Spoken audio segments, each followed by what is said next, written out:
сука, по ноге попали. Пидорасы.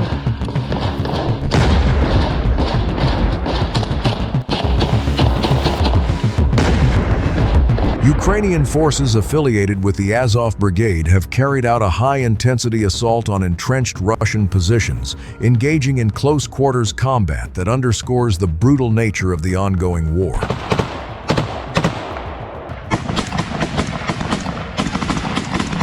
The operation, reportedly conducted along a contested Hatvots of the front line, highlights both the tactical evolution of Ukrainian units and the increasingly personal nature of fighting in heavily fortified zones.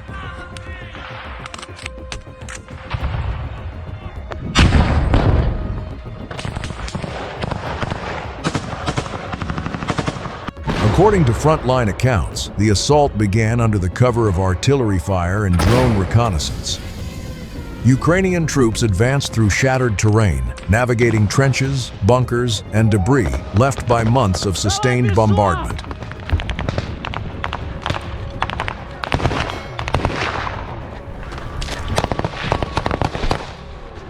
Visibility was limited, and communication relied heavily on handheld radios and pre-planned signals, reflecting the chaos typical of close-range engagements. Гранаты кидай, давай, стрель! Гранаты кидай! Граната! As Azov fighters closed in on Russian defensive lines, the battle shifted rapidly from long-range exchanges to hand-to-hand encounters. Grenades, small arms, and even improvised weapons were used as soldiers fought in tight, confined spaces. Trenches became focal points of violence, where opposing forces clashed at distances of mere meters. Давай, сильно умрешь! Пулемет, иди сюда, сюда, гранаты, быстро! Быстро сюда! Все сюда! Все?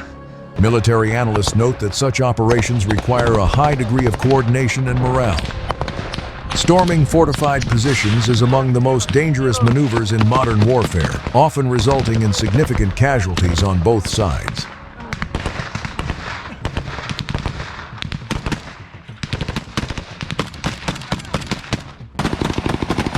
However, these assaults can be decisive, allowing attacking forces to break stalemates and regain strategic ground.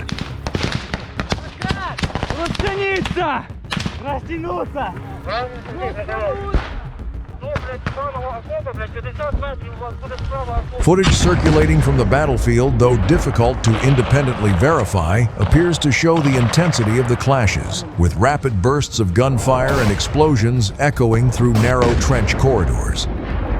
The psychological toll on soldiers involved in such fighting is considered immense, as combat unfolds in immediate and often graphic proximity.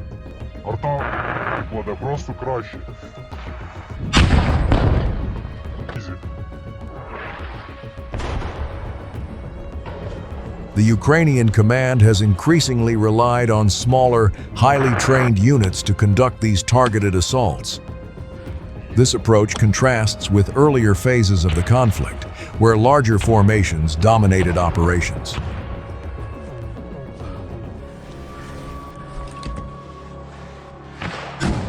By using agile infantry groups supported by drones and precision strikes, Ukraine aims to exploit weaknesses in Russian defensive lines.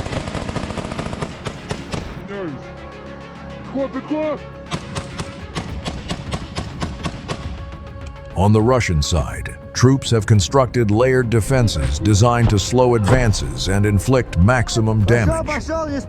Minefields, anti-tank obstacles, and interconnected trench systems have made frontal assaults particularly costly.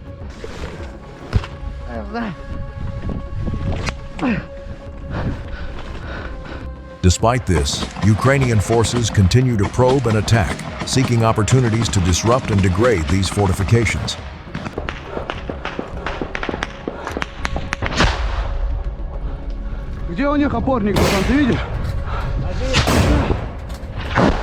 The reported engagement involving Azov forces is a stark reminder that, despite advances in technology and remote warfare, modern conflicts can still devolve into raw, close-range combat.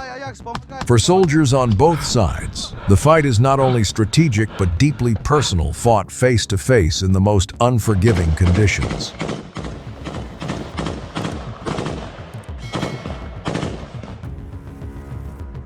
As the war continues, such clashes are likely to persist, shaping both the tactical landscape and the human cost of the conflict. In the fields of Zaporizhzhia, Ukrainian reconnaissance crews track movement, guide strikes, and adapt to a battlefield where drones reshape distance, timing, and survival. Рук вперед!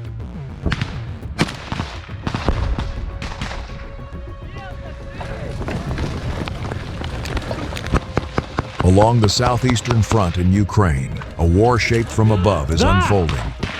For Ukrainian drone crews operating here, the battlefield is defined less by fixed positions than by what can be seen, tracked, and anticipated. As both sides adapt, distance offers less protection, timing becomes critical, and the line between front and rear is increasingly blurred.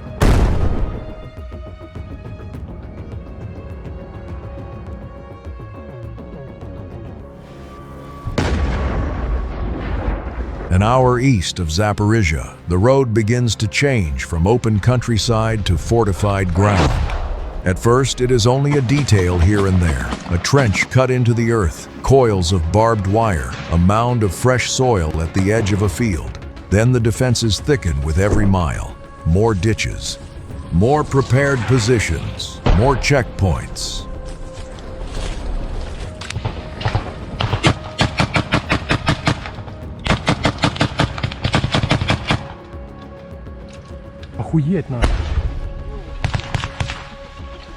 Anti-drone nets begin to stretch over sections of the road, draped low and tight, like improvised ceilings above the asphalt. The closer one gets to the front, the more the landscape appears to brace itself. It is mid-March in Zaporizhzhia region. The sky is bright blue, the fields are wide and, in another life, could be almost serene. Winter has loosened its grip and the air feels mild.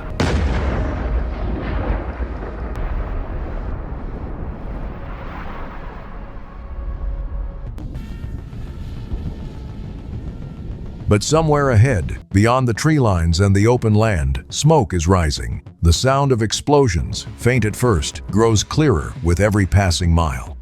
Then our car turns off the road and stops by an unremarkable patch of land between the trees.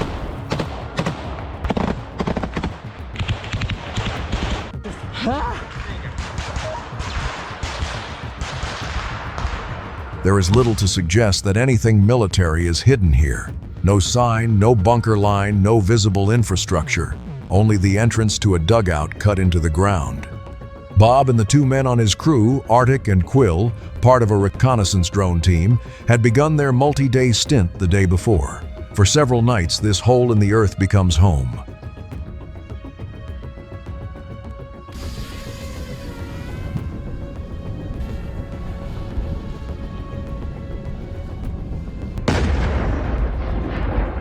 By the time the first flight is prepared, the sun is already sinking. A pale lilac glow lingers above the horizon before fading into red.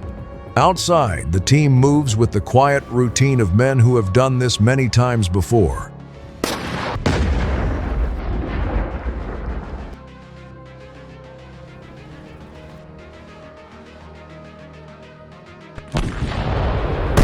Their aircraft is a Leleka, Ukrainian word for stork. A fixed-wing drone launched into the dark, not to strike, but to watch. Inside the dugout, the space is narrow. A few screens cast cold light across the walls. There is barely enough room to stand upright. Bob, who mentioned that the shelter had been full of mice only weeks earlier, settles back in front of the monitors.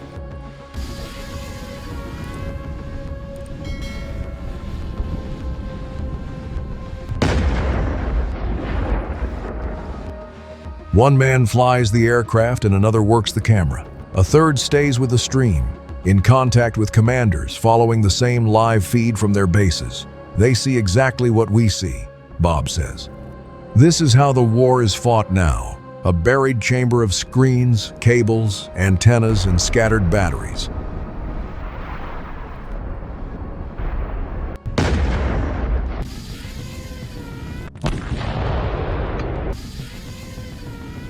The crew inside is safer than infantry troops on the zero line at the very front, but not safe, as Bob stresses. Safety here is always relative. A drone can still find them, and a lapse in attention can still kill. The unit, part of the 1st Company of the Scythian Griffins, the 423rd UAS Battalion, focuses primarily on aerial surveillance. Their drones are not just gathering information, but are part of a chain.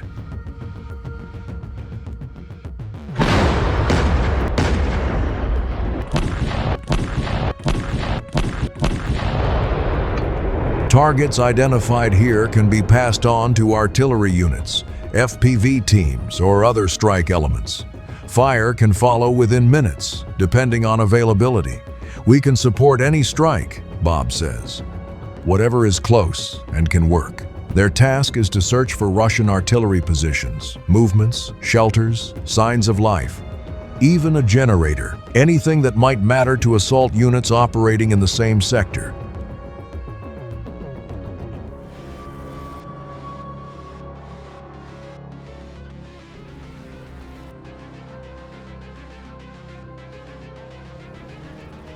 We're not bombing, not tonight, Bob points out. On the monitor, the image is grainy but precise enough. A tree line, a narrow path cutting through brush. Heat signatures flicker faintly. Somewhere out there, in the darkness, people are moving.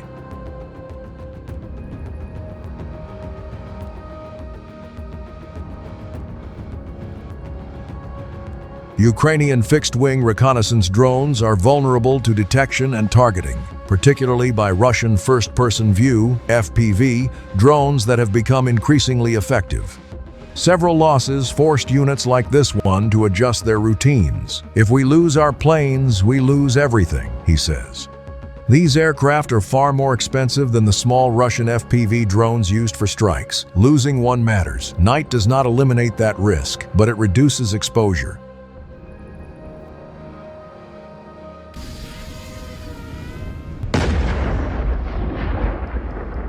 Ground movements now reflect the constant presence of drones. According to Bob, Russian forces have adapted their behavior in response to constant aerial surveillance.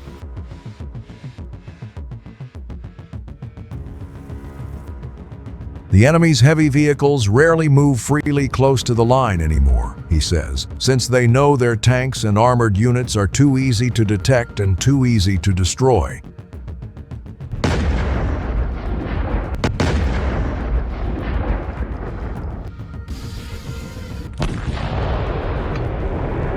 Instead, small groups of Russian soldiers often advance on foot, slipping through tree lines, fields, and along narrow paths, trying to stay unseen until they can regroup underground and prepare for an assault.